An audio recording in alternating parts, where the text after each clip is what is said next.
Hablar del segundo tema en esta noche y tiene que ver con la revisión de condena a las doctoras de Ciudad del Este. Estamos hablando de las doctoras Olga y Sofía. Nos acompaña el abogado Alfredo Delgado. Voy a saludar antes a la doctora María Elena Goiburu. ¿Qué tal, doctora? ¿Cómo estás?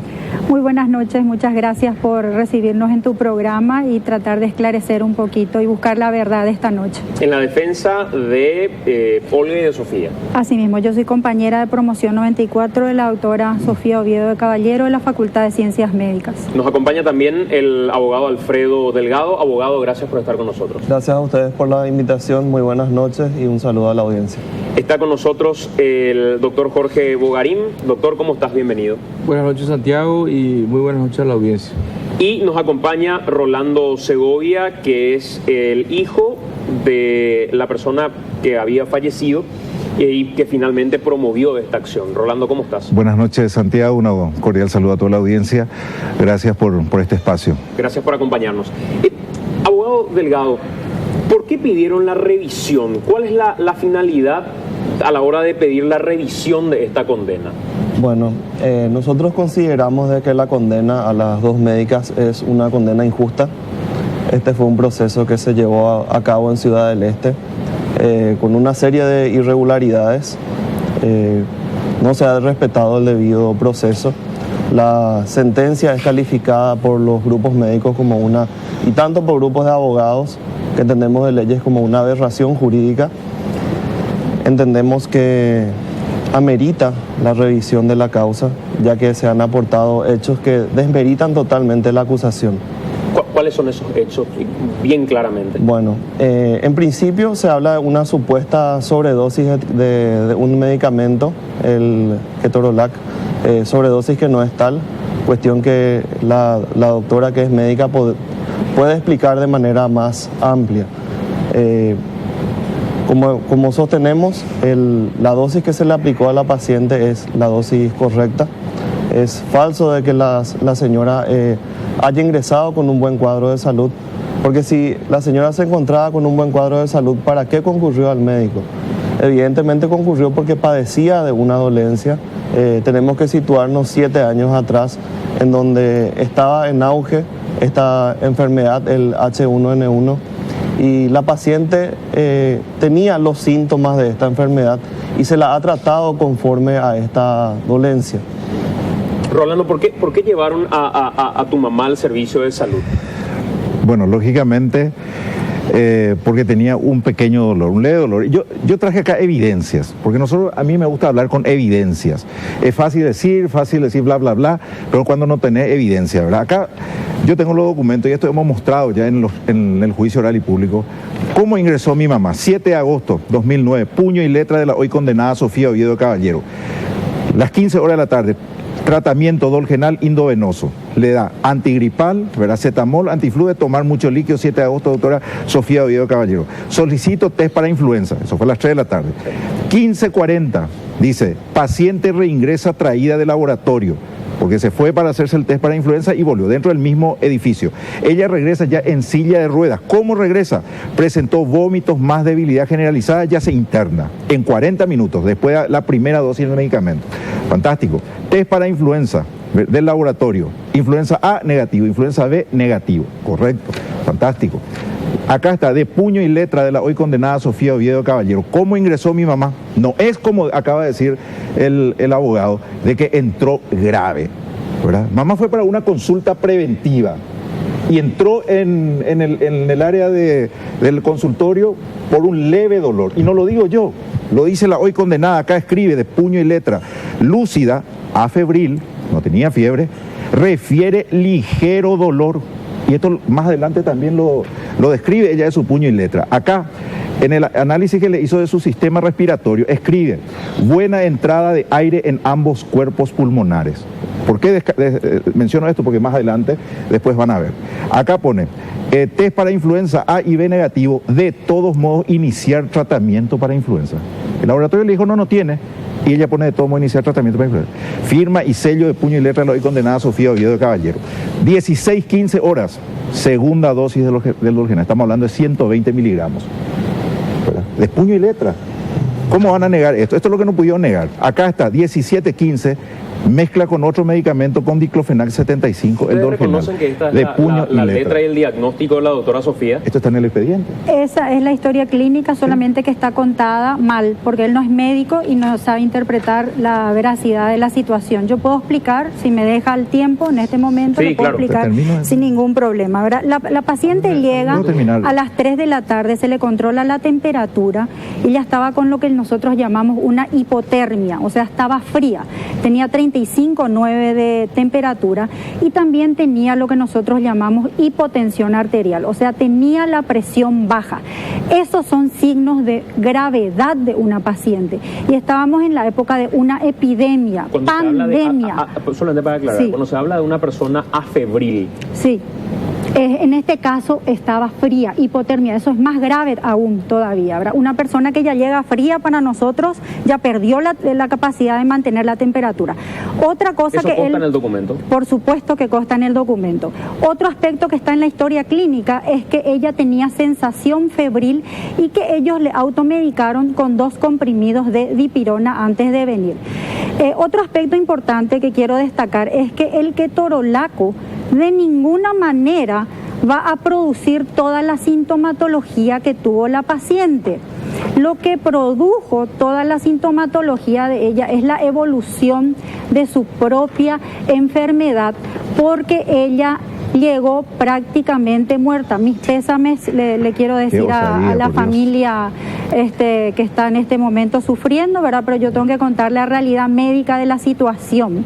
Entonces, lo que ocurrió fue que a las 8 horas se le hizo un análisis y en ese análisis ya se constata que le bajaron todas las defensas. Tenía 1000 de glóbulos blancos y lo normal de glóbulos blancos es 7000. Eso de ninguna manera puede tener relación con el uso de ketorolaco. Si usted se va a cualquier hospital del Paraguay y se cae, ¿verdad? Y se golpea la rodilla, le van a dar ese medicamento y en esa misma dosis.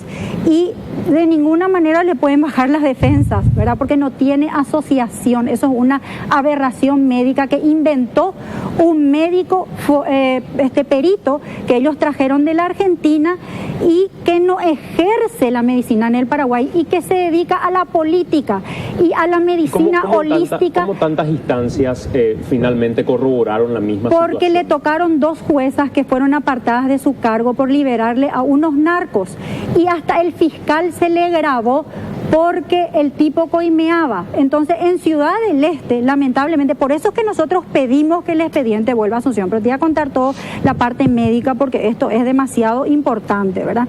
Bueno, la paciente empeora, le bajan los glóbulos blancos y le bajan lo que se llaman las plaquetas. Cuando a una persona le bajan las plaquetas, sangra fácilmente. Después la paciente va a terapia intensiva y allí, con el fin de ayudarle a salvarle la vida, se le coloca un respirador mecánico y también un catéter en la vena del cuello con la intención de salvarle y pasarle los medicamentos. Acá lo clave es que cuando se controla con la radiografía de tórax, que es un estudio para hacer control de calidad, se ve que el catéter está perfectamente colocado en la luz de la vena subclavia. Y encima, para colmo, el forense en su informe dice que el catéter está perfectamente colocado.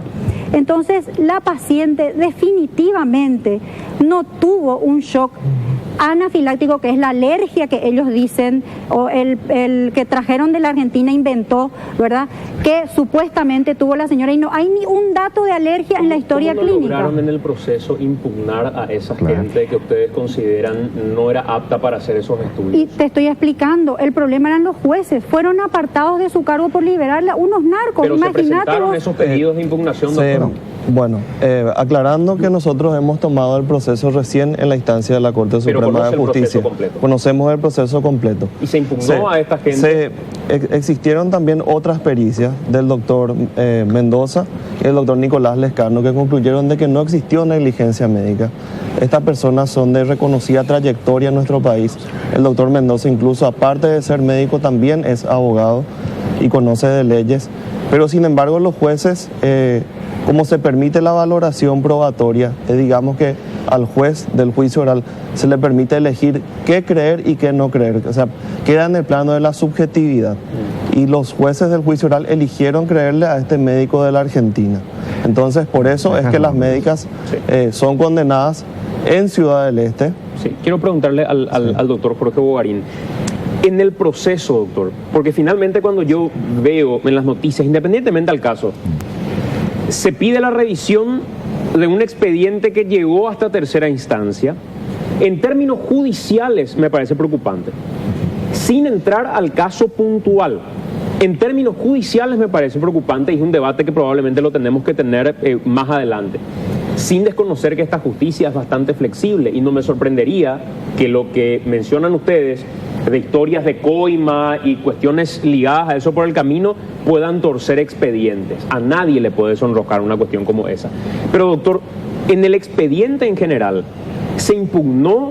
¿Se dijo esta persona no es hábil para hablar, no es apta para hablar? No, yo quiero hacer en primer lugar algunas aclaraciones. En primer lugar, quiero decir que esta no es una lucha contra los médicos en general. Quiero destacar que conozco y tengo en mi familia médicos que están trabajando con escasez de medios, hospitales, clínicas, etcétera. O sea, no es una lucha contra los médicos y hay que reivindicar también la labor de muchos médicos en este país. Esta es una lucha que busca el elemento justicia en ese largo peregrinar por los pasillos tribunalicios de la familia Segovia. Y en ese peregrinar tenemos una sentencia en un juicio oral y público, primera instancia, confirmada la sentencia por un tribunal de apelaciones, otros 3 jueces, y también confirmada en Corte Suprema de Justicia en una casación que fue rechazada por inadmisible. Es decir, hablamos de una sentencia que está firme. Ahora lo que se dictó en una reposición, se suspenden los efectos de esas 3 sentencias para que se sustancie este recurso de revisión a cargo de una sala que está conformada por la doctora Miriam Peña, recientemente electa ministra, el doctor Cristóbal Sánchez y el doctor José Waldir Servín. Lo preocupante ahí es el efecto que se ha entendido en esa decisión es si los condenados están en penitenciaría, están privados de su libertad, o sea, al suspenderse los efectos tienen que salir todos, tenemos que sacar a toda esa gente de las cárceles.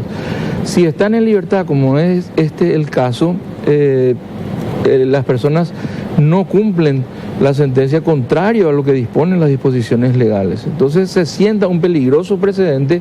Aquí mañana el taxista que fue condenado por disparar y matar a una niña de 5 años, mañana viene el enjambre amarillo y con una presión corporativa va a evitar el cumplimiento de las sentencias. Eso es lo peligroso de ese precedente. Yo no voy a entrar a discutir tantos aspectos médicos que fueron ampliamente discutidos en este proceso. Y si amerita, y si hay hechos nuevos, bueno, analicemos el recurso de revisión, pero que se cumplan. La seguridad jurídica aquí está en serio riesgo y eso es lo que quiero destacar. Y si no confiaban en los jueces, si no confiaban en los fiscales, si no confiaban en los peritos, existen los mecanismos procesales para impugnar. Estas personas tuvieron abogados defensores todo el tiempo, estuvieron en todos los procesos, pasaron por el sedazo democrático de un proceso que está firme. A la vuelta de la pausa, y me gustaría abrir esto a toda la mesa, quiero ir con un tema que me pareció preocupante cuando el otro día hablábamos con vos estando en Ciudad del Este. Sí. Decías, acá presentaron placas radiográficas donde no existía una glándula mamaria siquiera y quisieron hacer pasar la placa radiográfica de un hombre. Sí, así es. Como la placa radiográfica de tu mamá. Así. Me pareció un elemento, y acá yo, como decía en el caso anterior de APA, soy partidario que las cosas se debatan con fines didácticos. Más allá de este caso en particular, yo soy de los que cree que el médico no es una persona impoluta sobre la cual no puede una impericia. Cuando este mismo programa presentó casos de enfermeros que recibieron su título en 48 horas y muchos de ellos están hoy, por culpa de la fiscala que investiga el caso, libres, teniendo un paciente en situación irregular, no sabiendo cuánto de goteo tienen que ponerle a tal o cual paciente o qué tipo de medicamento deben administrar. Pero no es un problema del médico, es un problema del sistema que expide de manera indiscriminada títulos de medicina o títulos de enfermero a gente que no está capacitada. Yo soy de los que piensa que debe evaluarse la condición del médico que va a estar atendiendo tal o cual situación. Como también pienso que, habiendo obrado convenientemente, el médico tiene la prerrogativa de poder realizar lo que en ese momento considera debe realizar según su real saber y entender ante un paciente determinado, sin que un tribunal termine decidiendo si una cuestión médica en el momento de urgencia, con la cantidad de pacientes que se tienen, se obró o no se obró de manera correcta. Me parece tan vidrioso el caso que de ambos lados puede existir una situación donde realmente hay un problema que en términos didácticos nos tiene que dejar una enseñanza a todos. Entonces, me gustaría debatir esos dos temas.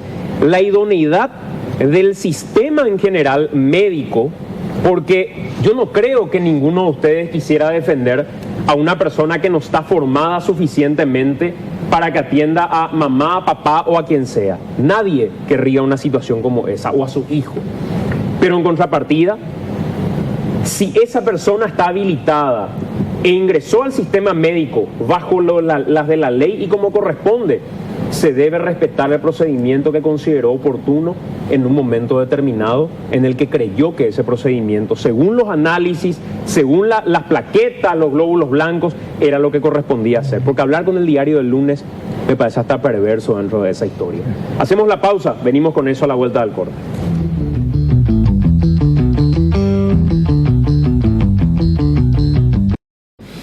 Rolando, quisieron hacer pasar la placa radiográfica de un nombre como la placa radiográfica de tu mamá. Así mismo, y fue en el 2013 en el juicio oral. Y quiero decir algo, escuché aquí que dijo, bueno, que prácticamente mi mamá iba a morir nomás luego, que entró grave y tal cosa. Acá está el expediente, está de puño y letra descrito por la condenada Sofía Oviedo cómo entró mi mamá, y ya lo leí eso, no sé si hace falta otra vez, pero ya lo leí. Es tanta la insistencia sin evidencia, ¿verdad? Y en el juicio oral en el 2013, nosotros tuvimos que buscar un médico, ¿verdad?, graduado en la UBA, porque acá ellos le trataron de que era médico ñaná, de que era médico yuyo. Tiene matrícula de médico desde 1977 en Paraguay, tiene consultorios en Asunción y tiene consultorios en Buenos Aires, Argentina. Graduado en la UBA de Buenos Aires, no en una universidad de garaje, de donde salió Olga Cañete con promedio 2, un mes de pasantía rural, que se fue después a actuar de terapista sin ser terapista y practicó por mi mamá. Y en el juicio oral y público trajeron una placa radiográfica y el doctor graduado de la UBA le dice, ¿esa es la placa de la señora Mercedes? Sí, esta es fantástico. ¿Me puede enseñar dónde están las sombras de las glándulas mamarias?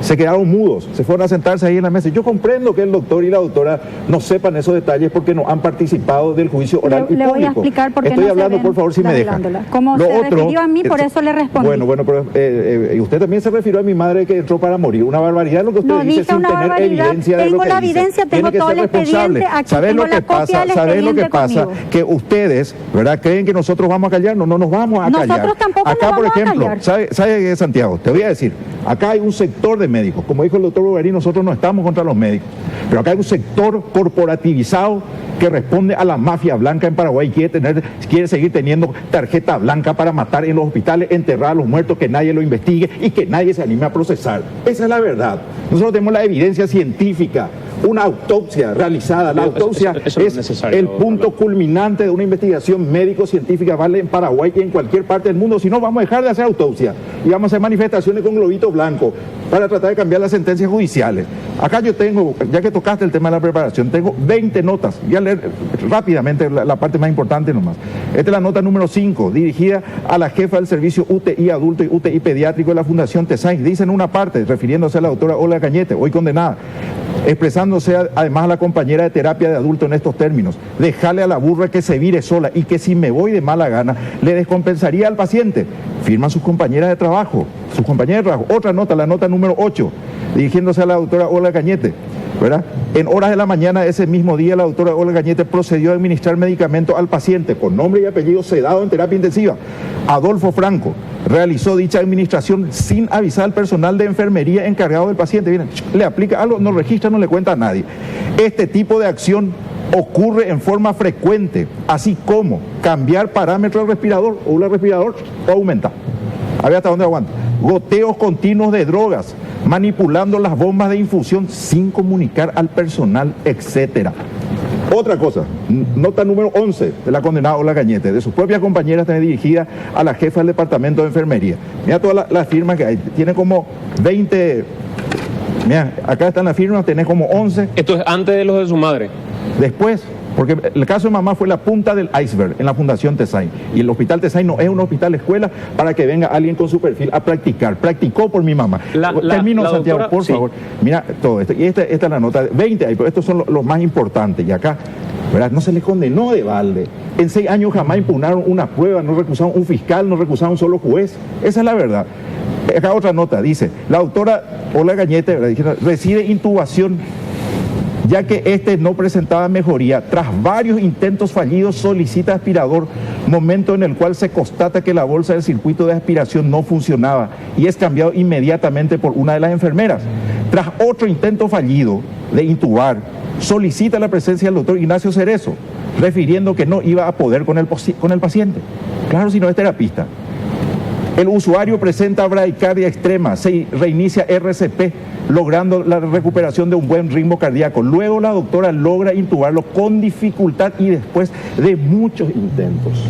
Bueno, me gustaría responder un poquito a lo que está diciendo.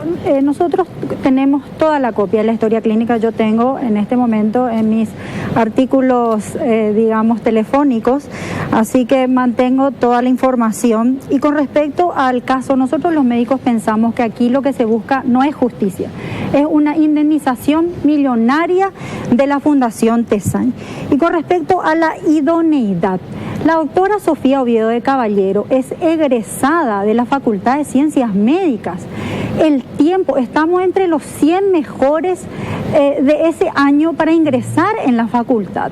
Este señor que está hablando trabaja en la UNE y no tiene título universitario, y eso sí nos parece una aberración, ¿verdad? Y además se hizo pasar como víctima de la dictadura de Stroessner, habiendo gente que no cobró ni un dinero. Entonces estamos cansados de gente que quiere chupar del Estado y no vamos a permitir eso. Bueno, vamos a continuar. Con respecto a la corporación médica, nosotros no vamos a permitir que vayan 2 inocentes a la cárcel para que usted lucre por eso, porque eso va a crear jurisprudencia, y las 2 doctoras siguieron el protocolo médico. Y voy a hablar sobre la radiografía de tórax. Sí. La radiografía de tórax lo que muestra en ambas bases son unos infiltrados que pueden corresponder o a una infección o a un derrame. Y por eso no se ven las glándulas mamarias y no se van a ver ni en su madre ni en ninguna mujer, porque se ve blanco abajo y las glándulas mamarias son tejido blando. Pero como él no entiende, pobrecito, ¿verdad? Entonces dice cualquier cosa, ¿verdad? Bueno, con respecto al tema de lo que es, se nos acusa del corporativismo médico. Si es que ustedes, por ejemplo, como periodistas, ¿verdad?, tienen un compañero que va a ir injustamente a la cárcel y encima se quiere lucrar con esa situación, estoy segura de que todos los periodistas del Paraguay se van a unir para que eso no ocurra. Esto no es corporativismo, esto es justicia y es solidaridad con 2 personas que quieren ser tratadas como víctimas de la corrupción imperante en Ciudad del Este. Doctora, y no vamos a permitir eso. Doctora, ustedes son, conocen a su gremio, conocen a su gente. ¿Ustedes son capaces de avalar, poner la mano en el fuego por la idoneidad en términos académicos y de formación profesional de la doctora Olga y la doctora Sofía? Sí, yo creo que en este caso nosotros no estamos ante un caso de mala praxis, estamos ante un caso de criminalización del acto médico. Le quiero preguntar, y te voy a explicar el tema, a dónde va, ¿verdad? Las doctoras hicieron el procedimiento correcto y tienen el aval del Círculo Paraguayo de Médicos, de las sociedades científicas, internacionalmente.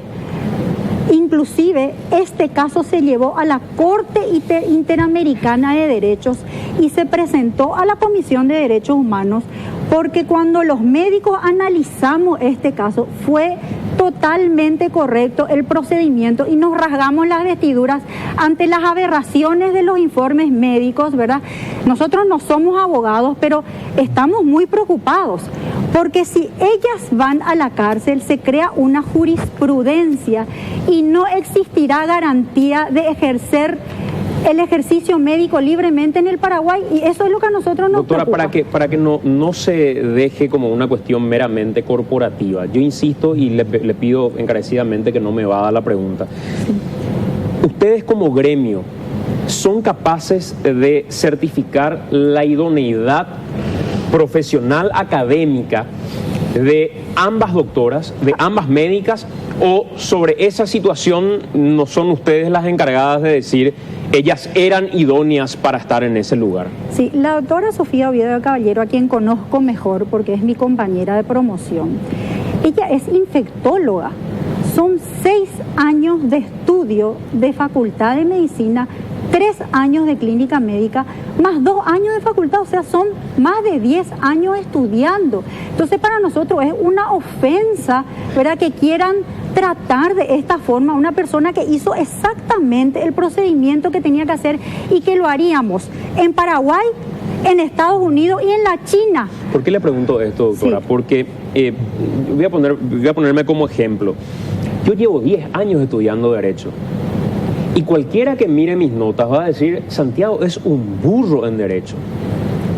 Porque mi finalidad a la hora de irme a una facultad de Derecho no es ir a encontrarme algún día con el doctor Jorge Bogarín litigando. Yo lo que quiero es tener algún elemento y alguna herramienta que dentro de mi tarea diaria de periodista me sirva. Y así hay materias que no me interesan para nada. Y hay materias que sí me interesan. El debate constitucional de la reelección me interesa y quiero estar en esa clase porque quiero escuchar. Pero quien me evalúe desde mi formación académica de abogado va a tener todo el derecho de decir, este tipo no es idóneo para ir a discutir en la Corte Suprema tal o cual situación. Y con justa razón. Por eso pregunto, en términos médicos, usted y yo sabemos que hay gente mal formada que tiene que ir a intervenir en un caso de urgencia. Ustedes pueden poner en términos de idoneidad profesional y académica la mano en el fuego por la formación de ambas doctoras. Nosotros pensamos que están bien formadas porque cuando analizamos la historia clínica vemos que hicieron el protocolo completamente correcto dentro de lo que se haría en cualquier parte del mundo. Y esto no fue solo analizado por nosotros los médicos paraguayos, fue analizado también a nivel internacional. Por eso es que no estamos nosotros dudando. Y otro aspecto muy importante que me gustaría destacar, ya que el señor tiene ahí una fotografía. Esa fotografía para nosotros es una ofensa a la inteligencia, porque ahí se ve sangre roja rutilante y el informe del forense fue realizado 16 días después. Entonces están utilizando una foto trucada. Ahí se ve una herida enorme en la vena subclavia. Si es que la paciente hubiese fallecido por esa herida enorme, ella hubiese muerto en 5 minutos y la señora murió en 12 horas. Entonces no existe una correlación. Además, aunque esta radiografía no sea la correcta, ella murió con una hemoglobina de 11, significa que no sangró, porque la hemoglobina en sangre te da el parámetro de la cantidad de sangre que perdió una persona. Y si una persona muere, tiene que tener, por desangrada, como quieren decir estas personas, ¿verdad?, va a tener una hemoglobina de 3. Entonces, para nosotros, este caso, ¿verdad?, es una injusticia que se quiere lamentablemente llevar a lo civil para un cobro. Y lo peor de todo es que este es el caso índice. Si nosotros permitimos, es como cuando hay una epidemia, ¿verdad? Por ejemplo, chikungunya empezó en Fernando de la Mora, ¿verdad? Si nosotros permitimos que esto ocurra, la vía central, cuando un terapista pone una vía venosa central, existe un 9% de riesgo de complicación, pero no es por culpa del terapista. Cada cuerpo humano es diferente. Entonces, por ejemplo, hay personas que tienen la pleura más alta.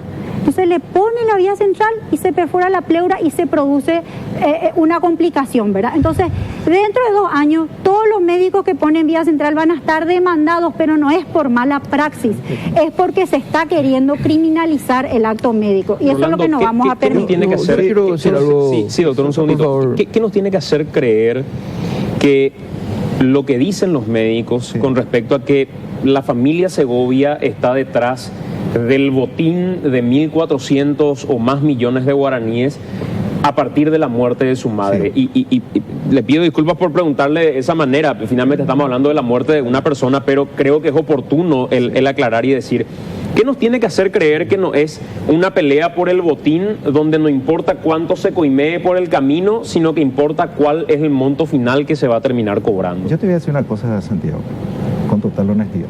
A nosotros el dinero no nos interesa. Ellos hablaban, los médicos, porque ellos hacen como la estrategia de campaña del jefe de propaganda de Hitler. Miente, que algo quedará. Intentan instalar la duda, pero acá vemos en esta mesa, no traen ninguna evidencia. Ellos hablan de que nosotros pedíamos $4 millones. La Cecilia Pérez el otro día dijo en radio de que nosotros manipulamos el cadáver de mi mamá. Acá se está diciendo de que las fotos son trucadas. Dicen las cosas. ¿Y sabes qué es lo grave, Santiago? ¿Sabes qué es lo grave de esta situación?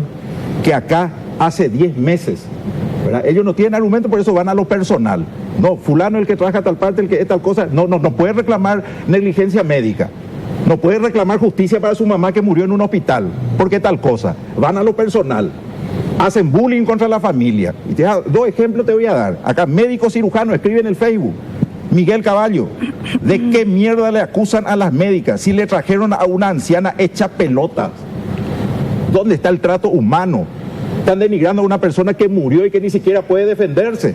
Otro, Cristian Ricardo Burifaldi Ábalos, pone letreros, prohibida la entrada a la familia Segovia en los hospitales. Eso es terrorismo. Terrorismo médico es lo que están haciendo. Y si piensan que van a hacernos retroceder, no lo van a lograr. No lo van a lograr, porque cada vez que en nuestra memoria viene el rostro de mi mamá, viene su sonrisa, nos da fuerza para esa diela. Pueden hacer 500.000 marchas, aunque seamos 2 o 3, ahí vamos a estar. Porque tenemos la evidencia científica, o si no, dejémonos de hacer autopsias y salgamos a hacer marchas. Otra última cosa. No me gustaría entrar a la cuestión que digan en las redes sociales, porque no hay ninguna manera de... Este último nomás, otro médico. Pero si cae en mis manos, ay, mi madre no sabe lo que le espera. Que su puta madre lo atienda, porque pobre él si cayera en mis manos. Eso es lo que nos estamos enfrentando hoy en día, al corporativismo. Reitero, este fue un juicio y acá está la evidencia de puño y letra. No se les condenó de balde, como ellos insinúan, de que fue Yo le pido que en los 6 años del Rolando, proceso jamás... Cuando vos decís que quieren instalar aquello de la indemnización, yo te vuelvo a preguntar. Sí. ¿Ustedes van a cobrar efectivamente esa indemnización? A nosotros no nos interesa, Santiago. No. ¿Y Pregunto, ¿van a cobrar? ¿Y por qué no retira entonces la demanda? Y no hay problema, podemos retirar la demanda. Y retiren, señor. No hay ningún problema, Retire, vamos a retirar, señor. no hay ningún problema. Retire, señor. No hay ningún problema en No hay eso. problema. Ese es un proceso que sigue, ¿verdad? Está ahí, a nosotros no nos interesa. En el ámbito civil está En el hablando. ámbito civil, pero ellos tienen que entender también una cosa, porque ese hace parte de su estrategia, tratar de ponernos mal a nosotros ante la sociedad, bloquearnos. Esa fue su estrategia, que todos los días están en las redes sociales, le persiguen a todos los que están con nosotros, a todos, y tratan de denigrar al doctor José Bellasay, al doctor Abilio Obregón le corrieron de su reunión científica que hicieron en Ciudad del Este. ¿Por qué el doctor Guatier le hizo correr ahí de la reunión, no le quiso escuchar al único testigo calificado, colega de ustedes, que participó de la autopsia de mi madre? Doctor Bogarín.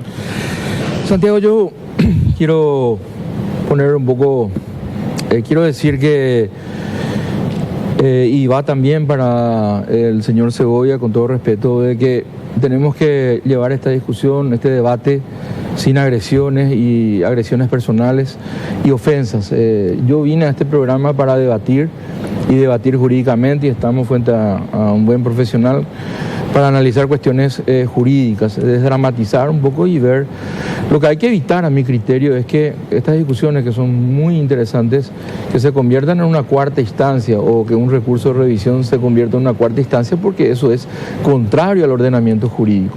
O sea, acá estamos hablando de un homicidio, una mala praxis. El resultado de muerte se produce como consecuencia de la infracción de los deberes de cuidado. Y en principio en las 3 instancias se declara de que hubo un caso de mala praxis, que ahora la defensa de las médicas están planteando una revisión. Bueno, sigamos los caminos institucionales, sigamos, y si hay que abrir, si hay que hacer pruebas, hagámosla. ¿Ustedes pueden interponer algún tipo de acción para evitar la figura de la revisión? No, la revisión está prevista como un recurso extraordinario en la legislación. Lo que nosotros estamos reivindicando es que hay 3 instancias, las 3 instancias, la sentencia está firme. Y hay normas que declaran expresamente que una vez que está firme, la sentencia tiene que ser cumplida, que es lo que se llama la ejecutoriedad. La Corte, esta sala conformada, dice por el 454 de la ley procesal, esto tiene un efecto suspensivo, salvo que exista disposición legal en contrario. Las disposiciones legales en contrario están en el 493 de la misma ley procesal y el 295 del Código de Ejecución. Considero interesantes las exposiciones tanto de la doctora como del señor Segovia, pero yo lo que digo es que instar a la calma, evitar las agresiones personales. Lo que acá tenemos que... Claro, pero pasa, doctor, que acá hay 2 aristas que me parecen, más allá de los debates jurídicos, este no es un tribunal. La arista médica, que es la que sufre cualquiera dentro del sistema médico, cualquiera que pueda estar viendo y dice, el médico que me haga, el confiar en el médico me parece fundamental. Generar el pánico y el terror a la hora de ir a que un médico atienda, creo que es perjudicial. Es tan perjudicial como aquel que googlea todo lo que encuentra y después se va y le quiere decir al médico, esto hay que hacer así, así, así, así. Y en contrapartida, también me parece válido que se pueda admitir dentro de un debate el que un médico pueda estar o no lo suficientemente formado para un procedimiento. Porque, yendo al ejemplo del periodista y aquello que decían, si el profesional en cuestión efectivamente cometió un error y efectivamente era una persona que no estaba formada debidamente para algún procedimiento, no está bien que el gremio lo defienda porque es una cuestión corporativa. Por eso, si el análisis parte más allá de la cuestión ligada a un gremio, a un análisis de la idoneidad académica y del procedimiento del cual está hablando, doctora, me parece el camino oportuno. Y en términos de la cuestión jurídica, el debate es lo que pueda pasar en términos de jurisprudencia también a partir de ahora. Pues así como sienta jurisprudencia el caso médico, también el caso jurídico sienta una jurisprudencia, donde mañana una manifestación podría permitir parar una condena determinada, y también me parece grave. Sí, sobre eso me gustaría comentarte que ya ha habido un caso de revisión, que fue el caso del general Lino César Oviedo, o sea, ya existe jurisprudencia sobre el tema, ¿verdad? Y otro aspecto que es muy clave en esto es que nosotros no pedimos en ningún momento impunidad. Nosotros lo que pedimos es que el expediente salga de Ciudad del Este y que se revise en Asunción. Lo que pedimos es la revisión. Y si es que, ¿verdad?, supuestamente está todo tan bien llevado, nosotros creemos que el caso allá no fue llevado en forma objetiva y por eso se encontraron estos resultados. Entonces, pienso que nadie debería temer a la revisión. En Asunción considero que hay, y tengo amigos, familiares, jueces, ¿verdad?, y abogados que son honestos. Yo no me siento que vivo un terrorismo judicial, y por eso siempre le digo a mis colegas, por favor, vamos a respetarnos, vamos a respetar todas las instituciones y tratamos de no manejarnos de esa forma. Pero quizás en Ciudad del Este, que fue donde ocurrió el caso, los médicos se sienten más atemorizados y Si es que le han ofendido al señor Segovia, le pido disculpas en nombre de ellos, pero lastimosamente allá ha habido una guerra en donde ambos bandos se han tratado de terroristas. Hay una página web que tiene el señor Segovia en donde nos trata a nosotros los médicos de asesinos en serie, nos compara con Mengele. Ustedes pueden entrar en la página que se llama rome.org y entran ahí, habla de otros casos, ¿verdad? Y realmente eso a nosotros nos parece bastante ofensivo. Doctor, acá se habló de coimas, y esto por último, porque ya tengo que cerrar el programa. Se habló de coimas por el camino, ¿hay documentos, hay alguna forma de constatar que efectivamente hubo algún tipo de irregularidad con pago de coima a los jueces que están involucrados en este caso? Y si damos esa información, vamos a comprometerle a la gente que nos ha advertido de esa situación en su momento.